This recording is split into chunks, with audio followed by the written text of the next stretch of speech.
Have you been struggling to catch mangrove snapper, or has that big mangrove snapper been getting away from you? Well, in this episode of High Squad, I'm breaking down the tackle and tips you need to catch mangrove snapper. And if you're new here, don't forget to hit that like and subscribe button. It means a ton to me when you guys do. And let's get right into this episode, starting with the tackle.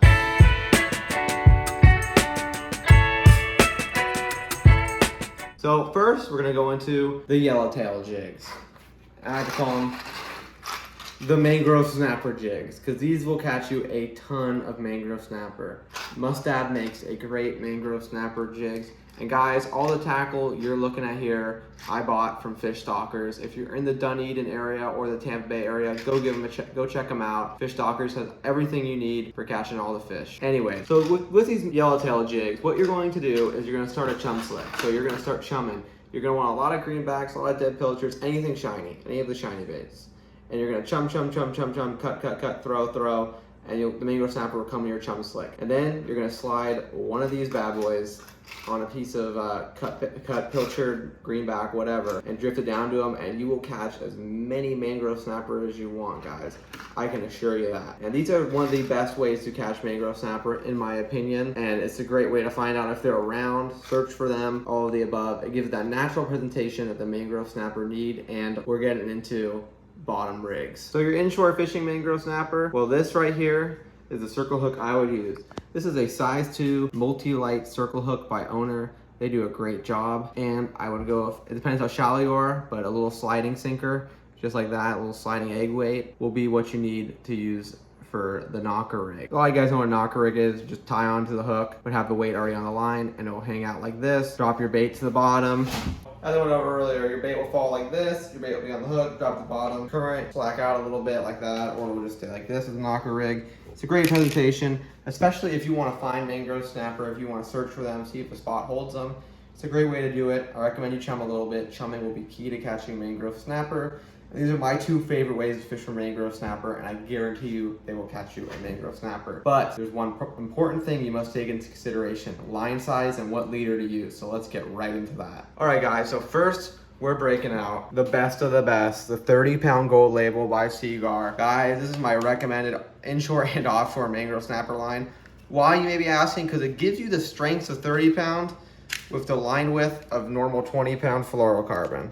Let me show you right here. See that, guys? Super duper thin, and it gets the job done. This right here, 30-pound inshore fluorocarbon, and it is a lot thicker than this nice 30-pound gold label. But if you guys don't want to buy the gold label, I understand. It's expensive per the spool. This one right here was $26 per spool. So here we have the one, the only, the blue label, 25-pound. I recommend this. Does a great job. Good line size diameter, not as good as the 30-pound gold label. You lose a little bit of strength, but it is what it is. This is a great little leader to use. And then inshore, you get a lot of yards per line kind of thing in these spools. You save a lot of money with that inshore fluorocarbon. So give it a look, give it a try, see which one you like best. I recommend the gold label. I'm always using gold label. So next, let's get into the reels for mangrove snapper. All right, guys.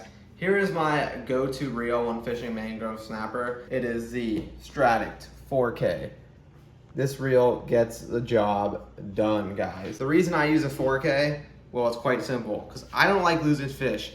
And if you hook that big 20-inch and above mangrove snapper inshore or offshore, you're gonna lose them anything smaller, I can guarantee it. Unless you're lucky, you're gonna lose them. So that's why I recommend the 4K, guys. It gives you that power that you need to get that fish up. Right here, I'm running 20-pound braid to the 30-pound gold label leader for that abrasion resistance and also to hide the line.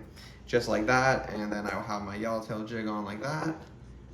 We are ready to go. That is a perfect setup right there for that. All right, guys, and for my rod I'm using the Fenwick Inshore HMG. It's a great rod, good graphite rod. Use it for offshore, inshore mangrove snapper fishing. It is rated at 15 to 30-pound braid, guys. This rod gets the job done, but some of the bigger mangrove snapper can scare me on this, let me tell you something. But for inshore mangrove snapper fishing, this Fenwick rod is amazing, guys.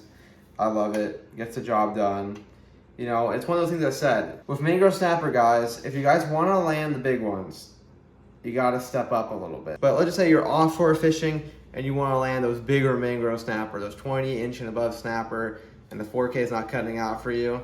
let's break down the conventional reel. All right guys, so basically when it comes to my conventional setups, here it is right here. The beautiful, the one, the only Trinidad 16. As you guys have seen in the previous video, which will be linked up above, I've used this reel to pull on my personal best Mangrove Snapper on the same setup with 50-pound braid to 30-pound fluorocarbon leader on this yellowtail jig right here. And all you do with this, guys, is you cast it into chunks just the same, put it in free spool, and the spool speed is incredible. That will get down there to the Mangrove Snapper, no problem, guys. And the drag, incredible. Gets the job done. I have this paired on a Blue Water Pen Carnage. It's rated 20 to 40 pound mono, but for braid it is 30 to 65. A little bit heavy, guys, I'll admit it, but hey, I like getting my fish up and this does the trick. Next, we have the Tranks 300 on a Bulls Bay LMG extra heavy fast rod. This gets the job done, guys. Tranks 300, I think it's 24 to 25 pounds of drag they have, so they get the job done. Low profile reel for the Mangrove Snapper, and this rod is heavy enough and it's got the backbone to dog them up, guys. This is also my Snook swim bait rod, and it can do a snook no problem, turn their heads, stop them from pulling drag. So this is why I recommend these two conventional reels, guys. Yeah, this rod is incredible, guys. I'll say it again. Everything here gets the job done. So with these three setups, you guys will catch Mangrove Snapper. You don't have to go exactly the same rod or reels. You know, there's Daiwa makes reels, you know, other companies make rods. But with a similar setup like this, you guys will do amazing, I promise. Let me tell you something, especially if you're using the Trinidad 16, you're not gonna lose any Mangrove Snapper. As long as you have the drag set tight, you won't lose them. And as I went over earlier, the tackle speaks for itself. Knocker rigs and the yellowtail jigs are probably the best way, and also my favorite way to catch Mangrove Snapper. Before I get into the outro, if you guys ever have any questions on these tackle videos, leave them down below in the comments. Comment the question, I will always get back to you and respond. And if you have a video you would like me to make, like, oh, make a tackle tip video for redfish, snook, bluefin, yellowtail, anything you guys need, I will be there to make that tackle video. Because Tackle Tip Tuesdays will be every Tuesday of the week. So I hope this episode taught you guys how to catch Mangrove Snapper. Every Tuesday, I'm going to be having a Tackle Tip Tuesday. I know this one is posted on a Monday, but that's just to get in the rhythm of things. So we'll have a video posted every Monday and a Tackle Tip Tuesday posted every Tuesday. That way, you can get the information from tackle and on the water information you guys need to help you catch more fish. And the next video will be Mangrove Snapper fishing. You guys will love it. We head out of Tampa Bay to find some quality snapper. Mangrove Snapper, lane snapper, and maybe even a hogfish in the mix. I can't say. You'll have to tune in and watch. So thank you guys so much for tuning in, and to all my subscribers, thank you so much for always subscribing and helping out the channel. And I'll see you guys next week on the water. Peace.